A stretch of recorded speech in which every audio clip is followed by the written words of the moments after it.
নোংরা চরিত্র থেকে মুক্ত হয়। কারণ নোংরা চরিত্র হচ্ছে কৃপণতা, লোভ লালসা। হ্যাঁ, বোঝা গেছে?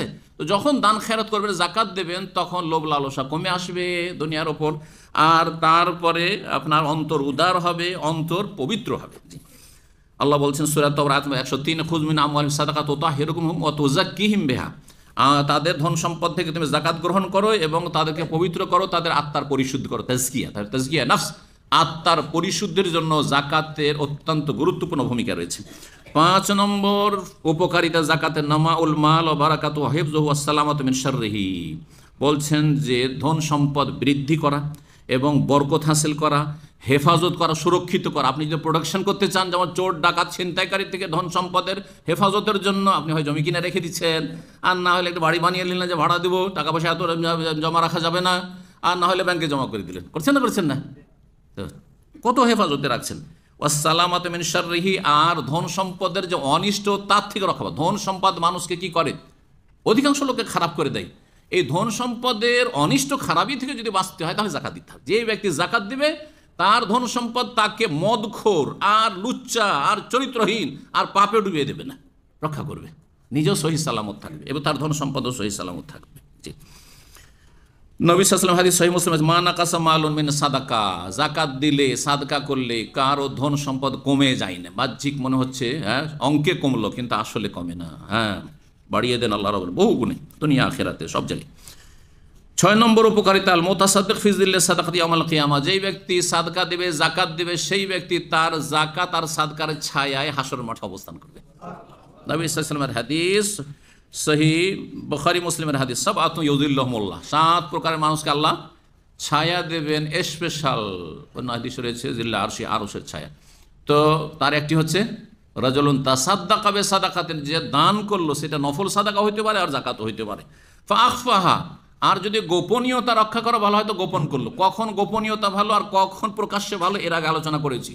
হ্যাঁ, মনে থাকলে আলহামদুলিল্লাহ, বারবার সব কথা ফেরানো সম্ভব নয় সময় স্বল্পতার জন্য। 7 নম্বর উপকারিতা হচ্ছে সাবাবুন লি রাহমাতিল্লাহ, জাকাত দিলে আল্লাহর রহমত নেমে আসে সেই ব্যক্তির ওপর, তার ধন সম্পদের ওপর, তার বাড়ির ওপর, তার পরিবার, স্ত্রী, ছেলে মেয়ের ওপর। এই জন্য দেখা যাচ্ছে এই লোকটি যখন আল্লাহর সুন্দরভাবে হক আদায় করে, ছেলে মেয়েগুলো নেক হয়ে যায়, ভালো হয়ে যায়। কিন্তু যারা হারাম খায়, তাদের ছেলে মেয়ে কী হয়ে যায়? খারাপ হয়ে যায়। বাস্তব দেখেছি, এবং এই অল্প বয়সে বহু মানুষকে দেখলাম যে লোকগুলি একসময় খুব সৎ ছিল, যেমনই হারাম খাওয়া শুরু করেছে বিভিন্নভাবে, ছেলে মেয়ে এগুলো অসৎ হয়ে গেছে, ছেলে মেয়ে খুবই খারাপ হয়ে গেছে, ভালো তরবিয়ত আর পায়নি। কারণ হ্যাঁ, এক তো আল্লাহর পাপের একটা অনিষ্ট আছেই, আর সেই ছেলেগুলো মেয়েগুলো যখন ধীরে ধীরে সব, কিন্তু আপনাকে স্টাডি করে, বাপ মাকে স্টাডি করে, আপনি আপনার স্ত্রীর সাথে কী আচরণ করছেন, আপনি আপনার ছেলে মেয়েদের সাথে কী আচরণ করছেন, পাড়া প্রতিবেশীর সাথে কী আচরণ, সব কিন্তু স্টাডি করছে না, করছে না? আপনি যদি পাশের লোককে বা অন্য দেশের মানুষকে তুচ্ছ তাচ্ছিল্য করেন, আপনার ছেলেরা বুঝতে পারছে, তো ওইটাই শিখবে। শিখছে না? সব মানুষই মনে করেন তখন, কারণ ওই বাপ মা থেকে শিখেছে, বাপ মা থেকে শিখেছে, খারাপ তরবিয়ত শিখেছে। বাপ মাকে যখন হারাম খেয়েছে এরা, হ্যাঁ, তখন ওই ছেলে মেয়ে আর কি ভালো হবে? তখন ওই হারাম পয়সা দিয়ে হারাম কাজে লিপ্ত হবে। আল্লাহ হেফাজত করুন।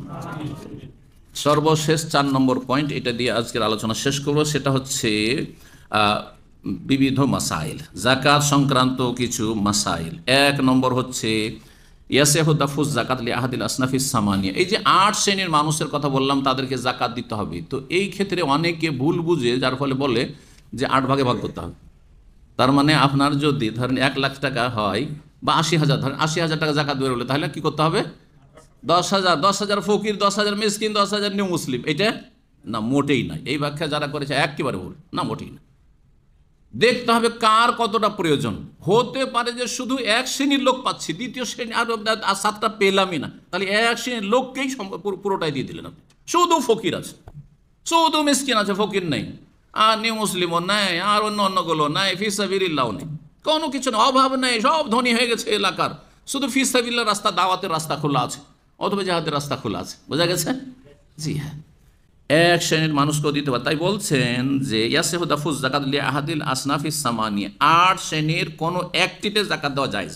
ওয়ালা ইয়াজিবু তাওযিউ আলাইহিম হালা উজুদিহিম, জি, আর তাদের সমান সমান ভাগ করে দিতে হবে, এমনটা জরুরি না। যদি 8 শ্রেণীর মানুষও থাকে, কম বেশি করে দেওয়া যাবে, কম বেশি করে দেওয়া যাবে। যেখানে বেশি প্রয়োজন সেটাকে গুরুত্ব দেবেন। 2 নম্বর মাসলা, ইয়াজুজু ইতাউল গারে মা ইউসাদ্দিদু কুল্লা দাইনি আবাদাহু। একজন ঋণগ্রস্ত ব্যক্তি ঋণ পুরোটা পরিশোধ করতে পারেন, আবার আংশিকও দিতে পারেন। অনেক সময় ধরেন একাই হয়তো এই ঋণটা আমি পরিশোধ করে দেবো, জাকাত দিয়ে আপনি ওর ঋণটা একাই পরিশোধ করলেন। অত বলেন ভাই আমি এত টাকা জাকাত দিয়ে তোমার পুরো ঋণ পরিশোধ করতে পারবো না, তবে তোমার 50,000 ঋণ আছে, আমি 5,000 বা 10,000 টাকা দিয়ে দিলাম, একটা অংশ দিলাম, সেটাও জায়েজ।